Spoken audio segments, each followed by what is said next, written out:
Alright, here we are in Unit 3, Lesson 5, and just right off the bat, I'm having trouble focusing because I've got some crazy Zumba music going on next door to me. That happens so often. You can see our objectives here. We've got solve equations containing radical expressions. I've got an example written right below here. And then we're going to use the Pythagorean theorem, which of course relates to radical expressions because there's going to be some radicals involved. Alright, you see an example of the kind of expressions we're talking about, or equations we're talking about right here. We've got the square root of 2x minus 3, and all of that is equal to 9. Now, this power rule that I have right below here is going to be very important, because when you work a problem like this, you're going to always end up having to check your solution. Notice the power rule states if both sides of an equation are raised to the same power, and that is what we're going to do. That's how we're going to get rid of the square root and be able to solve this. We're going to raise both sides to the same power. All solutions of the original equation are among the solutions of the new equation. That's the key, among the new solutions. So what you have to do is you have to actually take the answers you get and plug them back into the original to see if they check out, because every now and then you'll get some false answers that aren't actually correct, and I'll show you what I mean in a second. We'll have some examples. But now let's work this particular problem, and obviously I'll have to come down here below that bar to work it, but that's okay. So we've got the square root, let me just rewrite it down here. The square root of 2x minus 3 is equal to 9. Now, the good thing here is, in this problem, the square root is all by itself on one side of the equation. That's always what you want to do first. You want to isolate the radical. We've got it isolated. There's nothing but the radical on the left side, so that's good. We can proceed.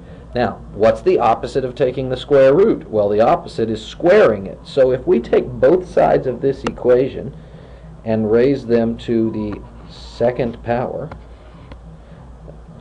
that's going to cancel that square root out. The square root and the square cancel each other out. So essentially what's going on here is this and this cancel each other out. And we're left with 2x minus 3 is equal to, well, 9 squared is 81. From here, it's pretty straightforward algebra. The algebra is pretty simple once you've gotten rid of the radical. Add 3 to both sides.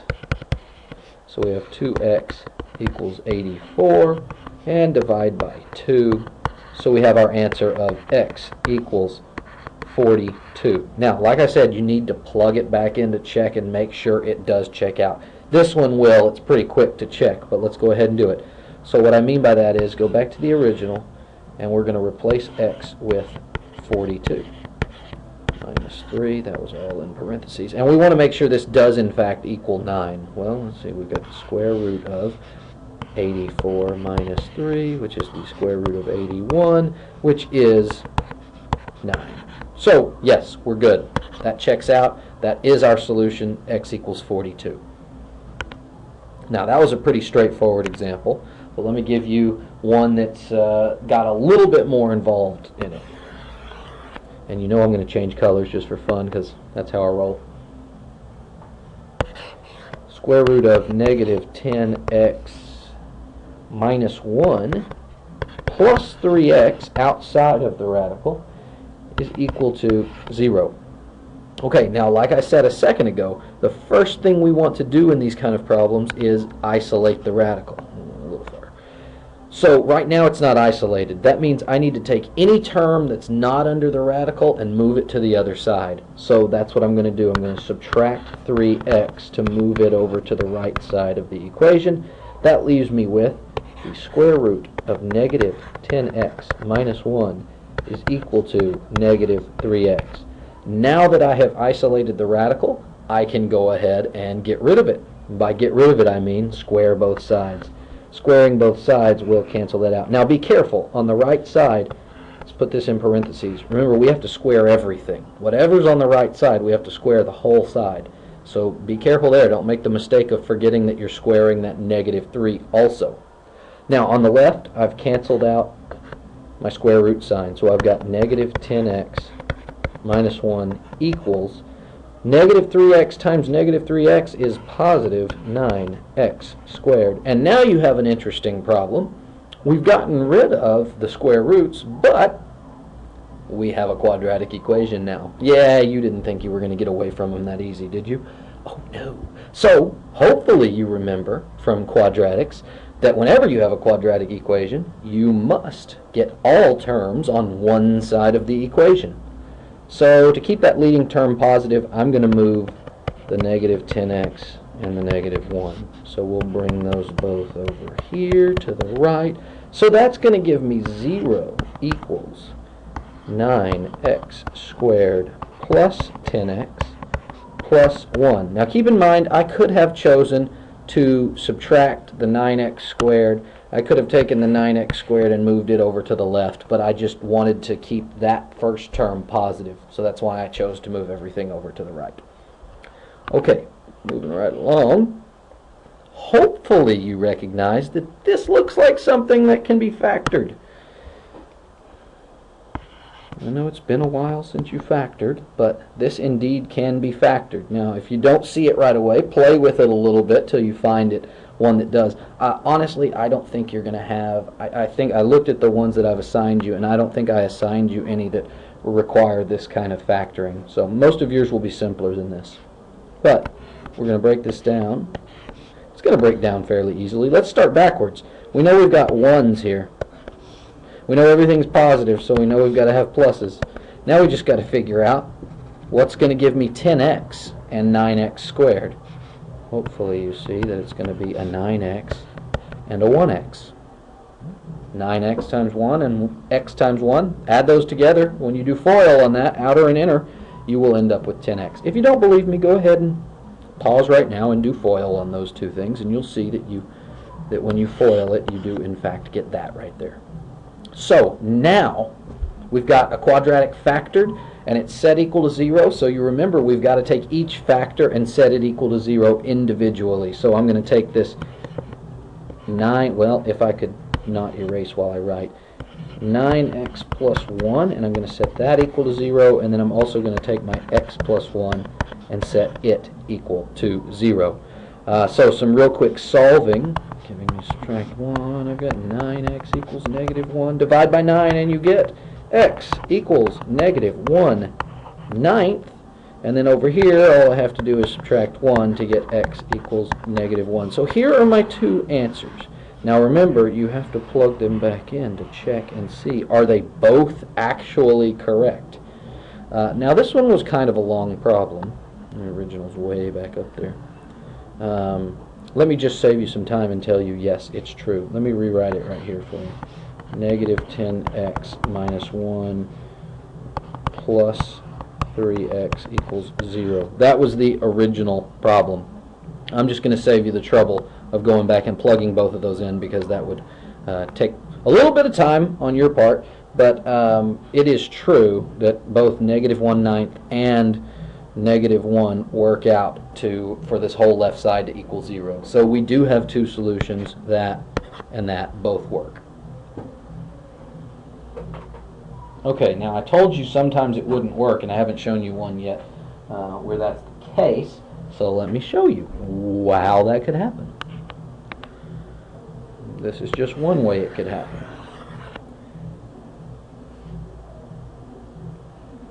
The square root of 4 minus x is equal to x minus 2. Okay, here's the deal. The radical is isolated. Good, bueno. Hey, I didn't switch colors. Time to switch colors. We'll go green. The radical is already isolated, so good. Let's get rid of it. Let's square both sides. So when I square the right side, again, remember, you've got to square the whole side. So on the left, I'm going to have 4 minus x equals. Now when I square x minus 2, I've got to do FOIL. That's x minus 2 times x minus 2. So let's do that real quick. That's going to be x squared minus 4x plus 4. Now again, I've got a quadratic equation. So let's move everything over to the right side again. I know I could do the left, but I'm going to go ahead and move everything over to the right. So that means I'm going to subtract 4 and I'm going to add x. I'm going to subtract 4 and I'm going to add x. I'm just going ahead and writing them underneath their like term so it's clear. So I have 0 equals x squared minus 4x plus x is minus 3x, and then the plus 4 and minus 4 cancel each other out. Give myself a little bit more space here. Okay, so I'm left with just 0 equals x squared minus 3x. Well, what the heck am I supposed to do with that? Well, both terms have an x in them, so let's factor that out. 0 equals x times x minus 3. Okay, everyone sees how that was factored. All I did was pull out an x from both terms. Well, now I have two factors, an x and an x minus 3. So that's what I'm going to work with. Let me come over here to the side just to use up some of my available space here. That was supposed to be a double arrow. I'm not really sure what happened to that particular line. Let's try that again. That's better. So if I use my two factors, and let's remind ourselves what two factors I'm talking about. X right here is one factor, and then x minus 3 is another. There's my two different factors. Right? Okay, so I've got x equals 0. That's all there is to it. And then the other one is x minus 3 equals 0. Well, if I solve for that, I'm going to add 3 to both sides, right? So I'm going to have x equals 3. So here's my two solutions, x equals 0 and x equals 3. But I've already given you a hint that one of those is not going to work. Let's plug in x equals 0 and see what happens. If I go back to the original problem, I had square root of 4 minus x, so that's going to be 4 minus 0 equals, it was x minus 2 on the other side, so that'd be 0 minus 2. So I've got the square root of 4 equals 0 minus 2 is negative 2, and here's where the problem comes in. Remember, if I'm taking the square root of something, the only way it's a negative is if, let me use a different color to emphasize this, is if there's a negative out here in front of the square root.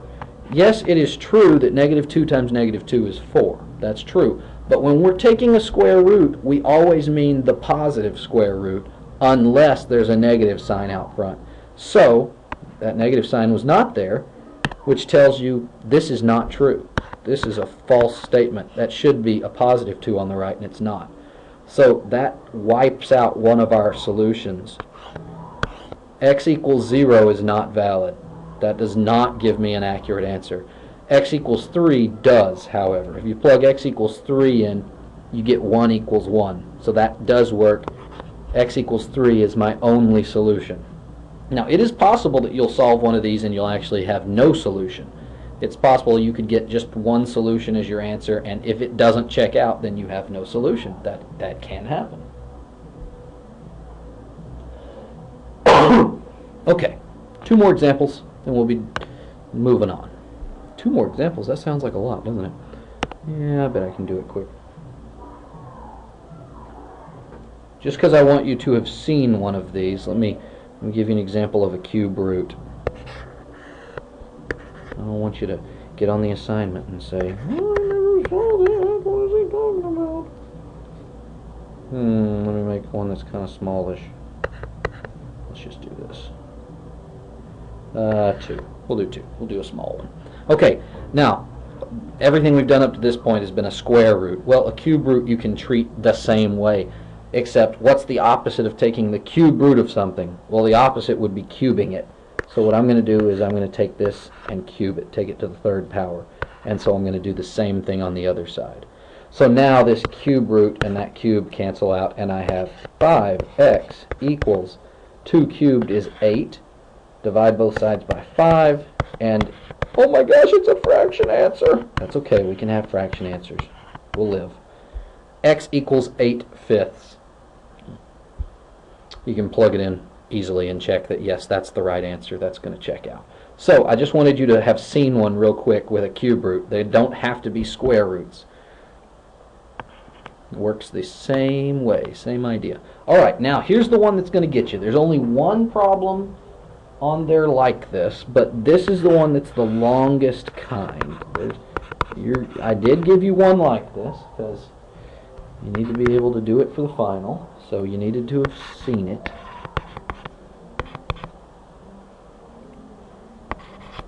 Okay, now this looks a little crazy because we've got 2 radicals.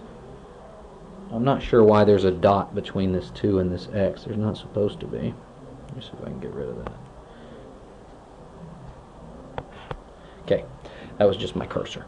Alright, so I've got the square root of 2x plus 5, and then plus the square root of 2x, and all of that equals 3. Well, here's what you're going to do in a situation like this. You cannot isolate both radicals, because there's 2 of them. So what we're going to do is we're just going to isolate one of them, and then we're going to have to repeat the process. So take the simplest one and move it over. So the square root of 2x, that's the one that's not going to be as complicated to work with as the square root of 2x plus 5. So we are going to move this over by subtracting the square root of 2x. So now my new equation is square root of 2x plus 5 equals 3 minus the square root of 2x. Okay, now I've isolated one of my square roots. We're going to go ahead and square this. So square this, square this. So on the left side, that's the easy part. I've just got 2x plus 5 over there.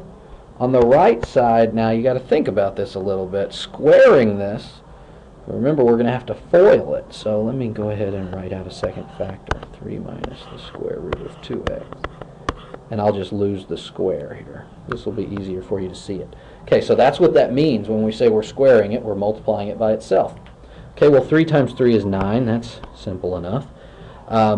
3 times a negative square root of 2x is a negative 3 times the square root of 2x. We've got the same exact factor again on the inside. We've got a negative 3 times the square root of 2x. And then last, now think about this, when we do negative square root of 2x times negative square root of 2x, well, the square roots are going to cancel each other out. You know it's going to be positive because it's a negative times a negative. And the square roots cancel each other out, and we're just left with 2x. How convenient. So let's combine our like terms here. We've got 2x plus 5 equals 9 minus 6 times the square root of 2x. All I did is add those two square root of 2x terms. Negative 3 and negative 3 is negative 6. And then we've also got a plus 2x. Okay, now we still have a square root. We still have a radical in this equation. So we've got to repeat this process all over again. So what we want to do is now isolate this new square root, this one. We want to isolate it, so we need to move everything else to the other side. All right, so let me get to work on doing that. Well, if my eraser would get rid of my arrow, that would help. So I'm going to subtract this 9, move it over here with this 5. I'm going to subtract this 2x, and conveniently, those two x's are going to cancel each other out. So now what I have is, on the left, I've got 5 minus 9, negative 4, equals negative 6 times the square root of 2x. Now, at this point, I'm going to leave this kind of up to you.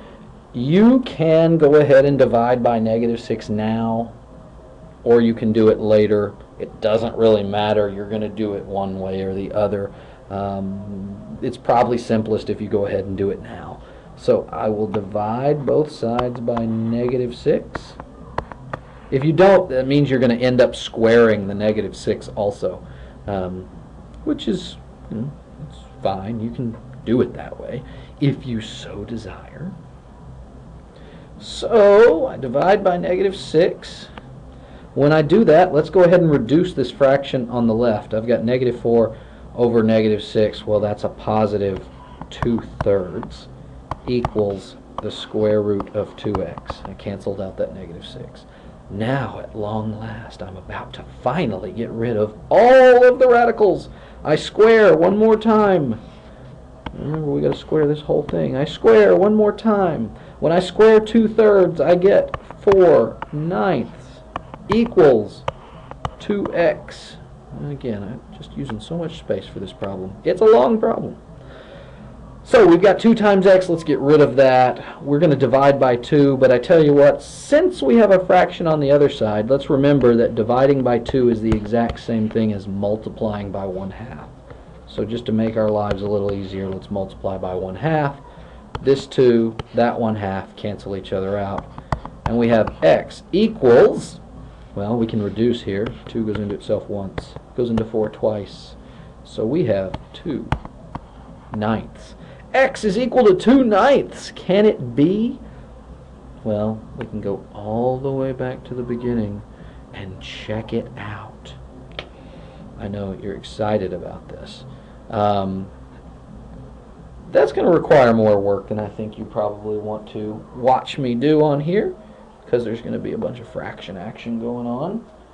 So, to save you a little bit of time,